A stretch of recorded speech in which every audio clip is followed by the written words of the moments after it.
समय की बात है। एक गांव में दो दोस्त रहते थे, राम और रमेश।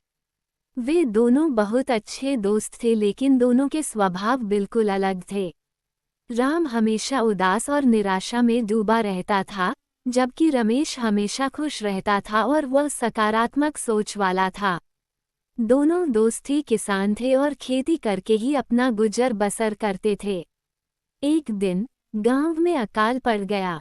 खेतों में फसलें सूख गईं और लोगों के पास खाने के लिए कुछ नहीं बचा।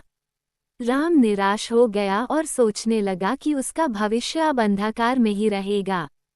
वह और उसका परिवार क्या खाएगा?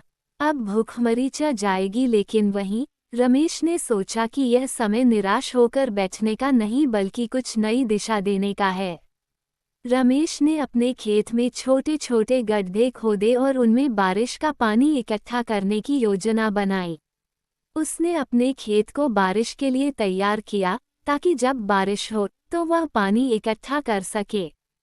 तब तक वह पड़ोस के गांव से टैंकर में पानी लेकर आता और खेत में पानी देता। थोड़ा थोड़ा पानी लेकर उसने अपनी फसल को सूखने नहीं दिया। कुछ ही दिनों बाद जब अकाल खत्म हुआ और बारिश हुई, तो रमेश ने उस पानी का उपयोग करके अपनी फसलों को सिंचा। इसके परिणामस्वरूप उसकी फसलें फिर से उगने लगीं और उसने अपने परिवार को खिलाने के लिए खाद्यान्न प्राप्त किया। जबकि राम की नकारात्मक सोच के कारण उसकी फसल बर्बाद हो गई। जब रामू ने ये देखा, तो उसने अपनी सोच बदलने का निर्णय लिया। उसने रमेश से सीखा कि सकारात्मक सोच ही व्यक्ति को संघर्ष के समय में मजबूत बनाती है और उसे सफलता की ओर ले जाती है। इस कहानी से हमें ये सीख मिलती है कि सकारात्मक सोच हमें हर कठिनाई का सामना करने की शक्ति देती है।